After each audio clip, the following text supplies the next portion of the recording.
तुमचा शिष्य. मग गुरुदेव माझी बहिणी कर्कशा तिला जर का मृत्यू लोकांच्या ठिकाणी स्वतःचा अधिराज्य गाजवताना पाहायचं असेल तर कोण गे कर्कशे तशी राग दरबारी हजारो म्हणतोय.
अरे बापरे असं शांत काम कर कसे मध्येच काय इथे येतो ठीक आहे आलो कर कसे मला सर्वण्यात तरी सुद्धा मी जे अमर मनाचा वरदान प्राप्त केलं ना यांच्या वासी कारण देखील यांच्या वरदानाला कोणती किलो विश्वास होता त्यांना नमस्कार कर.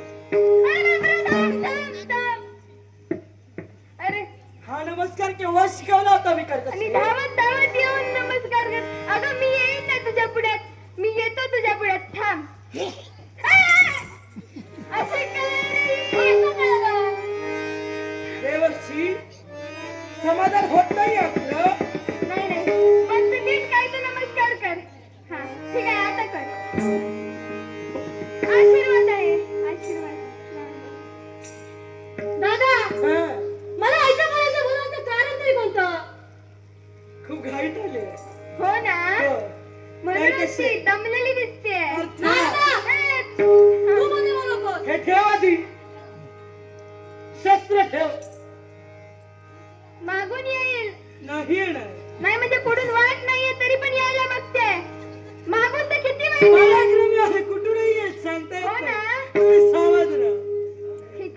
कशी आहे कारणाशिवाय क्रिया घडत नसते. तुला इथवर बोलवलं याच्या मागे देखील कारण आहे. या क्षणी तुला मृत्यू लोकांच्या ठिकाणी जावं लागेल का? तुझ्या देवतांना शक्ती ही मृत्यू लोकातील मरत मानवांमुळे मिळते. त्या मृत्यू लोकातील मरत मानवांना भक्ती पासून वंचित करण्यासाठी तुझी पावलं तिथपर्यंत गेली पाहिजे. त्याचा थैमान घाल, प्रत्येकाला स्वतःच्या अंगी बनव आणि आनंदाची वार्ता घेऊन ये. ठीक आहे दादा. मृत्यू लोकांमध्ये जाते. त्यांना भक्तीपासून वंचित राहायला सांगते. ऐकलं ना ठीक? त्यापेक्षा जास्त आनंदाचं जेवण मिळेल. द्या आशीर्वाद.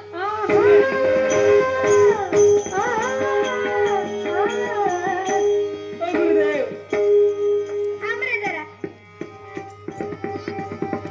तिला सहाय्य करण्यासाठी जातात. नाही नाही नाही. काय बोललास?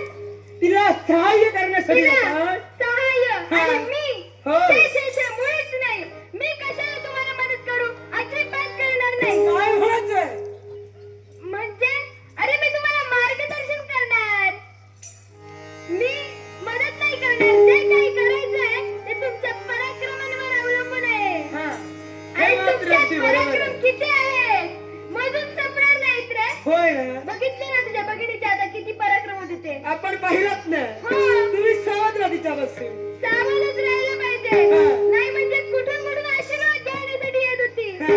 कुठून अंगावर येत होती. भगिनी गुणाचे मग. जसा बंद तशी भगिनी असणार आहे. सोबत दिसत्या. पण तूही त्यावर्षी. असा आणि ती अशी. नशीब म्हणा तिच्या समोर म्हणालाच नाही. म्हणूनच नाही बोललो. तुमच्यावर अशीच बसली असती. बसली असती ना. भगिनी शेवटी माझी आहे ना. हो तूच काय शिकवून ठेवलंयस अच्छा. तिला. मग आता तू इथे काय करतोस? काय करतोय म्हणजे? अरे तुलाही जायला पाहिजे ना तुझ्या पुढील कर्तव्यासाठी. होय गुरुदेव, तुझी भगिनी गेले मृत्यू लोकांवर. स्वतःचं कर्तव्य परिपूर्ण करे यात आम्हाला तीळ मात्र नाही शंका नाही. नाही. पण त्या सगळेजण त्या देवाची दळणवळणासाठी मला तिथं गेलं पाहिजे. अगदी बरोबर. आणि म्हणून